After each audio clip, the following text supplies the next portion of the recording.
sure to look for the pinned comment and let me know which one of the 3 cases listed sounds the most interesting, so I know what to work on covering here in the near future.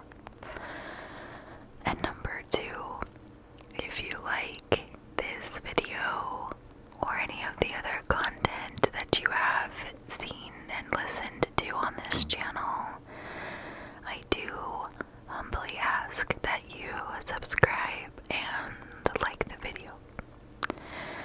So that concludes the requests. So let's go ahead and jump into this case. So, as mentioned, the Grizzly trade of human bodies in the United States is unfortunately nothing new, but it was actually highlighted earlier this month, and at the time of filming, this is the end of August of 2022. A man in Pennsylvania was arrested for buying and selling human body parts, including human brains, 1 full female pelvis, 1 piece of skin with a nipple, 4 hands, and a child's jawbone with teeth still attached. Now, the practice of collecting body parts is honestly nothing new, with civilizations dating back thousands of years, taking remains as souvenirs or trophies. But you have to question, in modern society, when this is not common practice, you know what would make a person want to own somebody else's body parts? And another question is it legal? According to Aaron Surtees, psychologist and founder of City Hypnosis, there are 2 areas of psychology at play with body part collection: the act of collecting and the desire to collect this particularly grim set of items.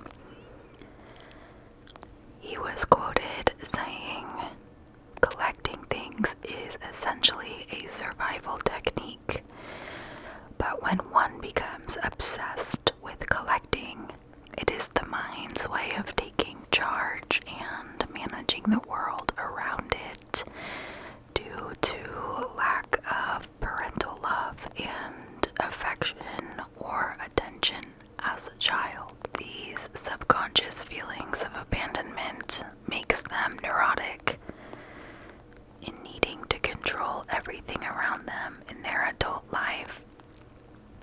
It is their way of coping with these unresolved issues and a way of trying to control their anxiety and feelings." End quote. So, in addition to that, according to this same psychologist, when someone is actively seeking to collect and store body parts in particular, they are likely to have some much deeper psychological issues at play. This same psychologist also quoted, "In adult life, someone who collects body parts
donation, let's go ahead and talk about the body brokers. A center where human bodies were intended to be donated for science was discovered to be a human chop shop where body parts were sold for profit across the United States.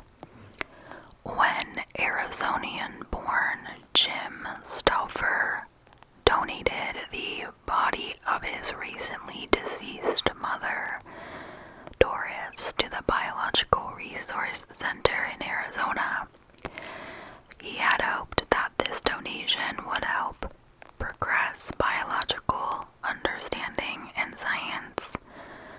A lot of people do donate their bodies to science upon their death. Just a little side note, I work in end-of-life care, and we have many patients that sign paperwork prior to their death saying that they want their bodies to be donated for the purpose of science. So that is not uncommon. When Jim donated his mother's body, there was nothing to suspect that anything else would happen. The Biological Resource Center was a legitimate science resource institute. The benefit of donating a body to centers like this was that they would arrange collection of the body, and then once the science experiments had been carried out, they would then cremate the body and deliver the ashes back to the family. So Doris was 75 and had suffered from Alzheimer's towards the end of her life, and Jim's decision to donate her body to the BRC was in the hope that it could help advance the progress for a cure to the disease, because as it stands now, there is no cure for Alzheimer's or dementia. When Jim had filled out the paperwork to donate his mother's body, he had made sure to check the box stating that he would not allow his mother's body to be used for non-medical purposes. A week and a half after her body had been collected, the BRC sent back his mother's ashes, and for many months, Jim had no reason to suspect anything odd or illegal had taken place. But that would all change when the FBI, after a very long investigation, raided the Biological Resource Center and discovered that bodies were being dissected and sold as parts all over the country against the wishes of the donors. But remember, this was not centuries ago.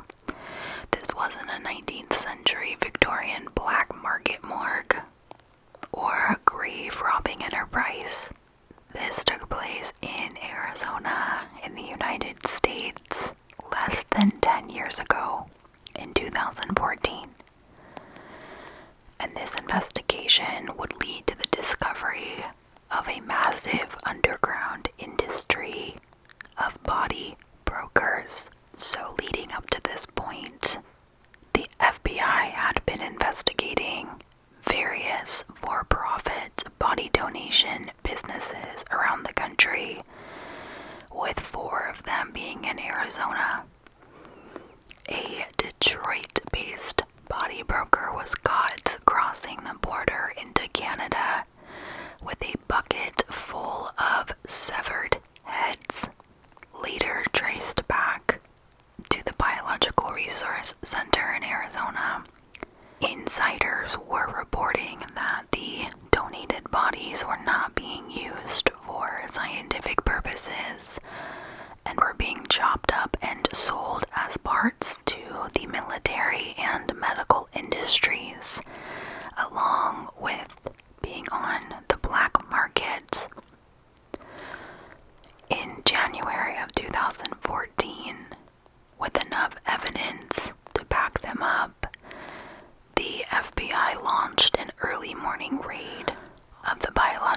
Resource Center of Arizona, which also contained a cryogenics division for freezing bodies in the hopes of resurrecting them one day.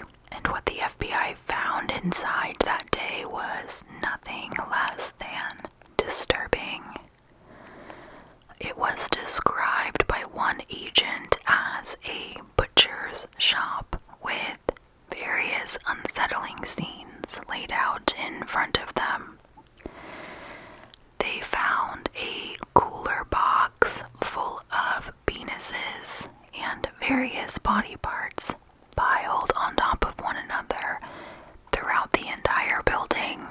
One of the more disturbing finds was the body of a large man with the head removed, and a woman's head was sewed on in its place in what really just comes across as a freakishly Frankenstein-like creation.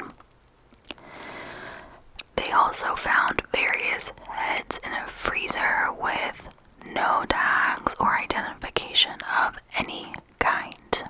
The owner of this business was named Dr. Stephen Gore, who, as you can imagine, was arrested at the scene and was charged with deception, the black market selling of body parts, and operating an illegal business. Some of the prices discovered by the FBI included $3,000 for a torso with no shoulders or head, a whole spine for $950, one whole leg for $1,100, a foot for $450, and a knee for $375. When the FBI looked closer at the records they discovered at the Resource Center, they were able to find where certain body parts had been sent to. A deceased man named Conrad Patrick had his body parts sent all over the United States, despite his family stating that the body was only to be used in research. Mr. Patrick's left foot was sent to a Chicago orthopedic laboratory. His right foot and knee were kept in the BRC freezers. Organs were sent to an Arizona university. Left shoulder to a Las Vegas seminar company, and his head and spine sent to the United States Army for military testing. Okay, so let's go back to Jim from the beginning. Remember, he is the one that has donated his mother's body, Doris, who had Alzheimer's. So when he discovered all of what is going on, he is left feeling so sick, and ends up learning that something similar did happen to her body. And because of this, Jim ends up being one of the plaintiffs against the BRC. Doris's body had been sold to the US military for thousands of dollars to be used in bomb tests. And let me walk you through what that means, because this breaks my heart. Doris was strapped to a chair on top of an explosive device which was detonated. The test was used to discover exactly what would happen to the human body when it was hit with a large explosive device. So, I don't even know how to process that information. I'm not gonna say that nobody would be willing to, sign over their loved one's body for that, because I don't know, but I know personally I would never. I just can't fathom that. Clearly Jim didn't want that for his mother, and probably in his wildest dreams didn't even think that that was an option or would happen. So that's just devastating to me for him. And I think about the grief that would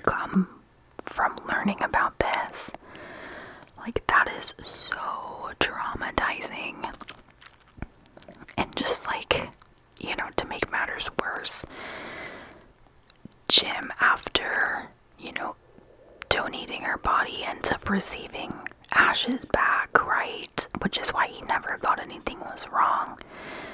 Well, the ashes that he received were literally only from her hands because the rest of her body was sent to the military. So the resource center had basically severed her hands off and separated them from her body so they could ship the body off to the military, but give Jim something that was cremated. So again, like, that's just on another level to me and so sad. In total, the FBI discovered 281 heads, 337 legs, and 97 spines, mostly from donors who had ticked the box against non-medical use. As mentioned earlier, Jim would be one of the plaintiffs in the case against Dr. Gore and the BRC, and there would also be 20 other families involved in this case. So a little over a year later, in October of 2015, Dr. Gore ends up pleading guilty to operating an illegal enterprise and was sentenced to 4 years of probation and ordered to pay $58 million to 10 of the families. And as is no surprise, the Biological Resource Center was closed down almost immediately. But remember, the man's body that had the woman's head sewn onto it, well, there was an explanation for that. The Biological Resource Center stitched body parts together to form an entire body, which would be cremated instead of a small part, meaning that the Resource Center was trying to be able to give grieving families a full body's worth of ash. So, like, when Jim just got the cremation of hands, you have to imagine that that's not gonna produce much ash that, like, an entire body would. So they were taking different parts of different people to then cremate them together. Freaky. Now, I don't know if any of you have experience with ashes. I do. I have lost family members and I have their ashes, and I would be so angry, hurt, heartbroken if somehow their ashes were mixed with the strangers. Like, I cannot even fathom what that would feel like. So the FBI's investigation not only uncovered the deception of Dr. Gore and the Biological Resource Center, but they also exposed a nationwide black market industry where tens of thousands of body parts were being sold for profit each week. And most of these sales were used for unorthodox scientific or military reasons. As I mentioned earlier, the notion of body donation is very common in the United States and in other parts of the world. Many of us carry organ donation cards, or our licenses will say organ donor, and we give blood, right? So the idea is that body parts will go to help with genuine scientific research, biological advancement, and to help keep other people alive. But what we don't expect is for our donations and body parts to be sold for profit to the highest bidder, or strapped to a chair and then blown up by the military. This investigation would eventually even branch out to funeral homes who were defrauding grieving families by selling bodies or parts of bodies to places like the Biological Resource Center for profit, who in turn would then make a profit themselves. is the underground industry of body brokers tragically remains as common as ever due to the military's involvement in the orders of body parts and various state-funded universities around the United States. No real law has been passed to stop this. In 2017, though, Arizona did pass a law requiring body brokers to hold a body donation license.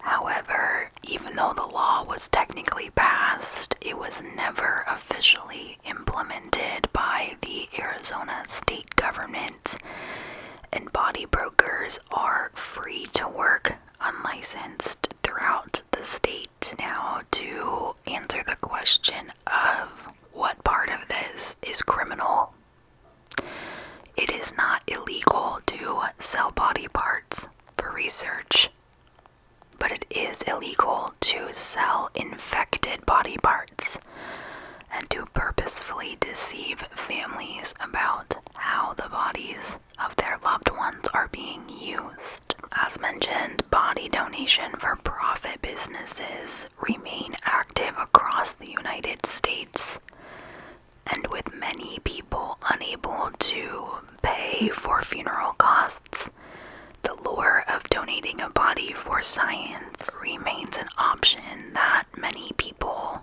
take. I don't know if, again, who all out there has experienced the loss of a loved one or has been in the process of planning a funeral. But in my personal opinion, the funeral industry is absolute robbery. It is so expensive to even pay for a casket to have a funeral. It's insane how much it costs. Typically for like cremation, it's around $500 or so, like at a minimum. Again, I work in end-of-life care, and so I oversee death certificates and a lot of the process that people go through when they have lost a loved one. And oftentimes our agency, if our patients' families meet a certain income threshold, we will pay for the cremation service in a charitable way because it's $500, and that's like the cheapest option, and some people just can't afford that, and it's like, I get that funeral homes and mortuaries, they have to make money too, but it's just crazy to me that the industry charges so much. In August of this year, 2022, the most recent case involving this black market business took place in Pennsylvania, where several 5-gallon buckets of human remains were found in a basement. The basement owner, 40-year-old Jeremy Pauley, was alleged to have purchased the body parts via Facebook. Discoveries in these buckets included half a head, 3 brains, 1 heart, 1 liver, 1 lung, 2 kidneys, and a trachea. And in total, Polly had allegedly spent over $4,000 on this collection of body parts. According to research that I did for this case, I have learned that there is a thriving community of body part collectors online, mostly involving skulls and other bones, but occasionally there are more, I don't know the word for it, I don't know, to me, I'm going to say this is my opinion, more disturbing items. For example, preserved fetuses. Mr. Polly was alleged to have sourced the body parts from a woman who was allegedly stealing body parts from a University of Arkansas's mortuary and selling them online. Again, because it's not strictly illegal to buy or sell human body parts in the United States, the charges that Mr. Polly faces, therefore, are not for the trading and selling of human remains, but is a felony crime of receiving stolen property and misdemeanor abuse of a corpse. A Belgian woman and collector by the name of Debbie Reinders. She runs an Instagram account of almost 4,000 followers, and she was quoted saying, "People outside of the community," and by community she means of these body part collectors, "often see what we do as maybe a little disturbing, but the people who collect and trade are really genuine people, open and lovely, but a bit guarded, especially to journalists." End quote. When it comes to this woman, Debbie, and the thriving community that I mentioned, again, I think that these people are more in line with having a fascination of skulls and other bones, which I guess to each their own. If it's not legal, because we know that the legality of this is sketchy, but if it was like a consenting sale, okay, whatever, as long as nobody is harmed. But the concept of the preserved fetus and, people's body parts being sold unethically and in a matter of when things were stolen, like, that just blows my mind. So I think that the quote that I shared by this Belgian collector is about a group of people that do this ethically. But I really do think that that's up to interpretation as well. If it's ethical, if it's black and white, or if there's a gray zone with this.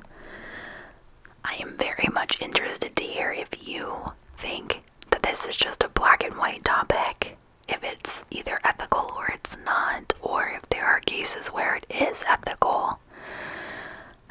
I was really blown away by learning about this case in Arizona, and even this one as recently as this year in August of 2022 in Pennsylvania. I had no idea that this was such a big deal on the black market. I had heard before that certain body parts would be sold, like organs, for the sake of transplants, like, not done in a hospital setting, but like where private surgeons, would take care of stuff like that under the radar at an astronomical price. I had heard of that before, but I did not know that it ran as extensive as it does. In my research, I did find an Instagram account that highlights like buying, selling, and collecting of the macabre items. And if you're not familiar with the term macabre, it means like disturbing and horrifying because of the involvement with depiction of death and injury. So the concept of collecting bones and skulls and body parts falls under the macabre category. The Instagram account I found is called Curiosities from the Fifth Corner.